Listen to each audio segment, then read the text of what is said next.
kerajaan surga.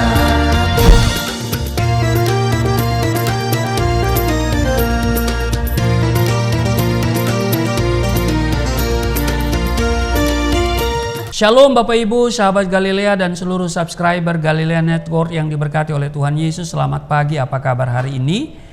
Saya berharap dan saya berdoa semuanya dalam keadaan yang baik-baik saja. Amin. Ada sukacita, amin. Dan saudaraku yang kekasih, siapkan diri kita untuk bersaat teduh. Dan nanti kita akan membaca di dalam Yohanes pasal 13. Sebelumnya mari kita berdoa. Bapa Sorgawi, Bapa di dalam nama Tuhan Yesus, dikuduskanlah namamu, datanglah kerajaanmu, jadilah kehendakmu di bumi seperti di surga. Kami datang mengucap syukur dan bersukacita di hadapanmu karena Tuhan sudah mengadakan hari ini untuk kami. Dan sebentar kami akan masuki dunia kerja kami, tapi sebelumnya kami akan membaca dan merenungkan firman-Mu. Kami akan mendahulukan Tuhan, sebab firman-Mu, carilah dahulu kerajaan Allah dan kebenarannya, maka semuanya ditambahkan kepadamu. Kami percaya berkat-Mu telah Engkau sediakan bagi kami hari ini, berkat yang terbaik, terindah untuk kami hari ini. Dan karena itu biarlah firman yang kami dengar hari ini akan menjadi kekuatan untuk kami melangkah di hari ini. Di dalam nama Tuhan Yesus, haleluya, amin. Saudara, kita membaca di Yohanes pasal 13 pada ayat 31 sampai 35, judulnya dari Lembaga Alkitab Indonesia, Perintah Baru. Sesudah Yudas pergi, berkatalah Yesus, sekarang anak manusia dipermuliakan dan Allah dipermuliakan di dalam dia. Jikalau Allah dipermuliakan di dalam dia, Allah akan mempermuliakan dia juga di dalam dirinya, dan akan mempermuliakan dia dengan segera. Hai anak-anakku, hanya seketika saja lagi aku ada bersama kamu. Kamu akan mencari aku, dan seperti yang telah aku katakan kepada orang-orang Yahudi, ke tempat aku pergi tidak mungkin kamu datang. Demikian pula aku mengatakannya sekarang juga kepada kamu. Aku memberikan perintah baru kepada kamu, yaitu supaya kamu saling mengasihi, sama seperti aku telah mengasihi kamu, demikian pula kamu harus saling mengasihi. Dengan demikian semua orang akan tahu bahwa kamu adalah murid-muridku, yaitu jikalau kamu saling mengasihi. Saudaraku yang kekasih, di ayat 34, aku memberikan perintah baru kepada kamu, yaitu supaya kamu saling mengasihi, sama seperti aku telah mengasihi kamu, demikian pula kamu harus saling mengasihi. Nah, sebagai manusia, saudara dan saya adalah makhluk sosial. Betul? Artinya, kita diciptakan untuk hidup berpasangan dan berinteraksi, ya. Berinteraksi dengan orang lain. Nah, dalam hal ini kasih sangat diperlukan. Sebab kasih itu dibutuhkan oleh semua orang yang ada di planet yang bernama bumi. Tanpa kasih, dunia ini akan dipenuhi oleh pergolakan, kacau balau, bahkan diwarnai oleh pembunuhan, ya, pertumpahan darah. Tetapi dengan kasih, segala bentuk permusuhan dapat ditundukkan di bawah kaki Kristus. Nah, bagaimana caranya hidup di dalam kasih itu? Yang pertama, saudaraku yang kekasih, saling berbagi. Ya, saling berbagi. Kita patut mencontoh kehidupan gereja mula-mula, di mana mereka hidup rukun dan sungguh-sungguh mempraktekkan kasih. Jemaat saling terikat oleh kasih yang sangat mendalam, sehingga mereka rela untuk berbagi. Tercatat di Kisah Rasul pasal 2 ayat 44 dan 45. Segala kepunyaan mereka adalah kepunyaan bersama, Dan selalu ada dari mereka yang menjual harta miliknya lalu membagi-bagikannya kepada semua orang sesuai dengan keperluan masing-masing. Tapi sepertinya sulit ya kita mencontoh kehidupan jemaat mula-mula ya. Ada gereja yang memproklamirkan dirinya adalah seperti gereja mula-mula. Tapi dalam hal ini mereka abaikan. Haleluya saudara. Bahkan di sana nggak ada kasih. Ya, bahkan mekanismenya, aturan-aturannya bahkan lebih jahat daripada dunia sekuler. Haleluya. Nah saudaraku yang kekasih, jadi bagaimana caranya hidup di dalam kasih? Yaitu saling berbagi, itu pertama. Yang kedua, ya saling menolong. Amin. Kita selalu membutuhkan orang lain untuk saling menolong, menopang dan melengkapi. Bahkan sering saya katakan tidak ada sukses tanpa orang lain. Kita membutuhkan orang lain. Amin. Karena apa? Karena kita tidak pernah lepas dari situasi sulit, kesesakan, penderitaan, apalagi kerepotan, sakit penyakit, dan kelemahan-kelemahan lainnya. Maka kita memerlukan pertolongan dari orang lain. Karena itu di Galatia pasal 6 ayat 2 dikatakan di sana, bertolong-tolonglah menanggung bebanmu, demikianlah kamu memenuhi hukum Kristus. Rasul Paulus juga menambahkan di dalam Efesus pasal 4 ayat 2 bagian B, tunjukkanlah kasihmu dalam hal saling membantu. Jadi tunjukkan kasihmu dalam hal saling membantu. Nah, sudahkah kita menunjukkan kasih kita kepada orang lain dalam wujud nyata? Ataukah kita dalam hidup ini kita diam saja dan sengaja menghindar ketika melihat orang lain sedang dalam kesusahan karena takut ya kerepotan begitu ya, merepotkan saja gitu kan. Saudaraku yang kekasih, belajar dari kisah seorang Samaria yang baik hati, ya kan, di mana ia telah menunjukkan kasihnya kepada orang lain yang sedang dalam penderitaan. Dikatakan di Lukas pasal 10:34, ia pergi kepadanya lalu membalut luka-lukanya, sesudah ia menyiraminya dengan minyak dan anggur, kemudian ia menaikkan orang itu ke atas keledai tunggangannya sendiri, lalu membawanya ke tempat penginapan dan merawatnya. Saudara, ini orang Samaria yang murah hati. Haleluya saudara ya. Padahal kalau kita lihat ada imam yang lewat situ, ada ahli Taurat tapi tidak bisa menolong. Bukan tidak bisa menolong, tidak mau menolong.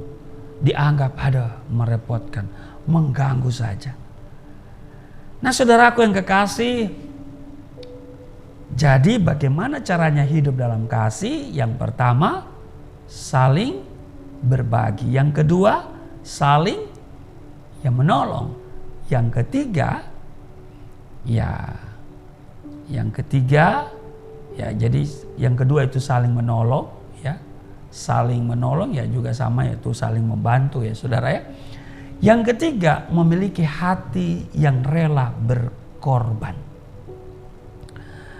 Saudaraku yang kekasih, orang Samaria yang murah hati ini tanpa pamrih menolong orang lain yang sedang dalam penderitaan.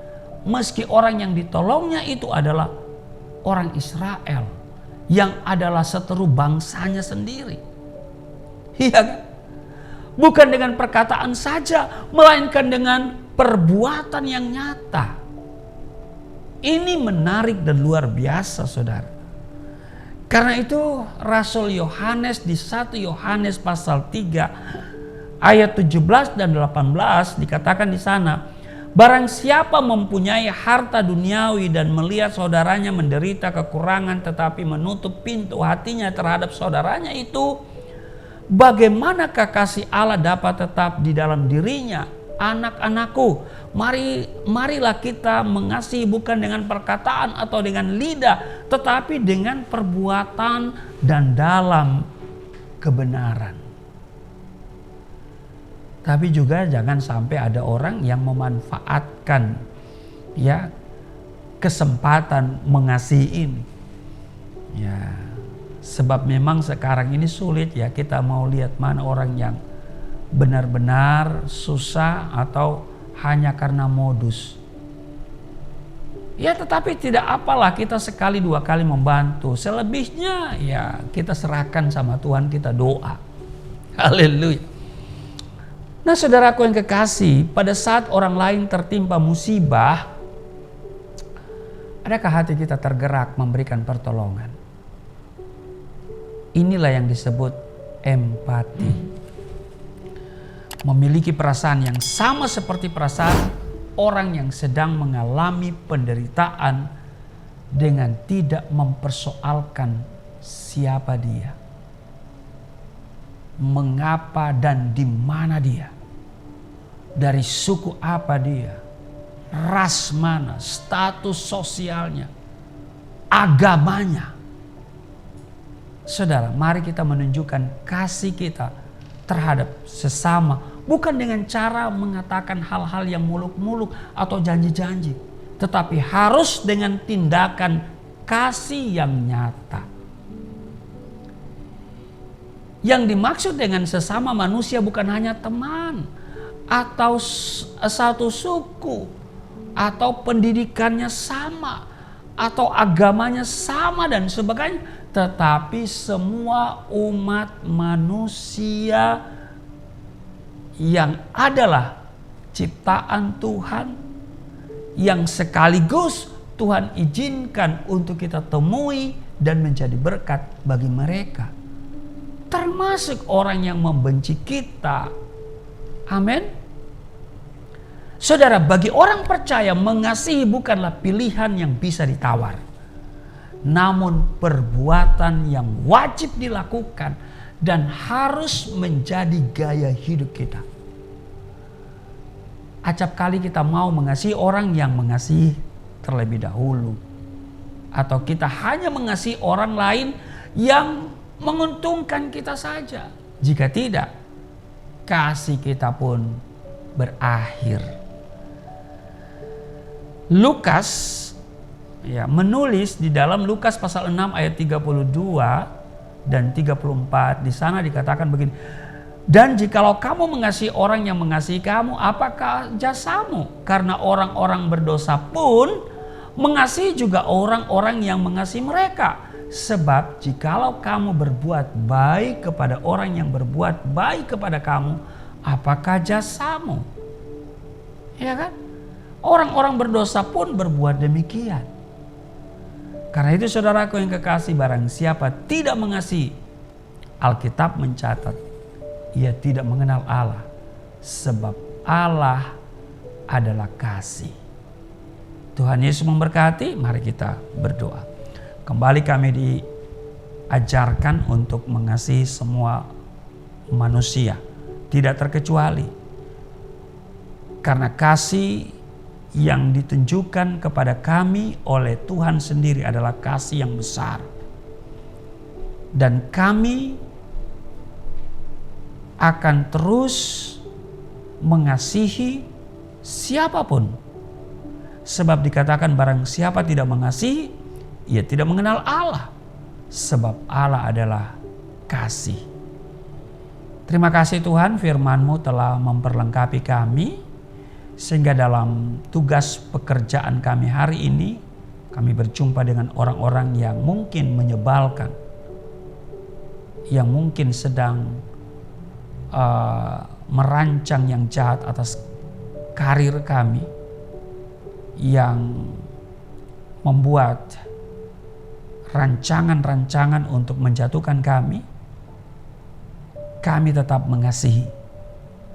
Sebab Tuhan yang akan membela kami yang mengasihi siapapun.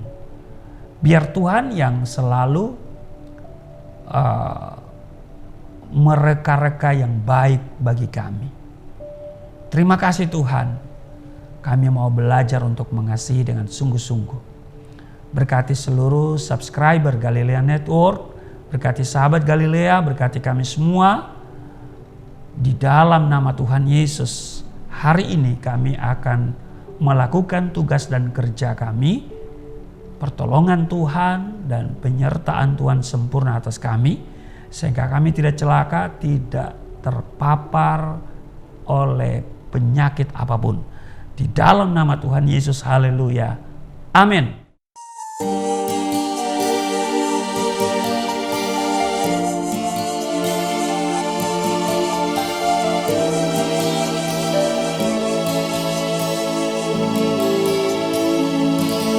Bapa kami yang di surga,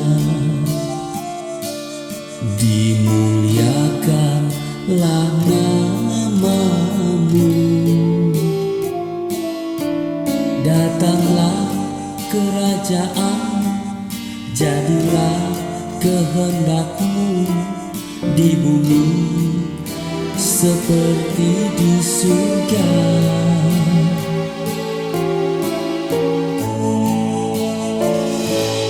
Berikanlah kepada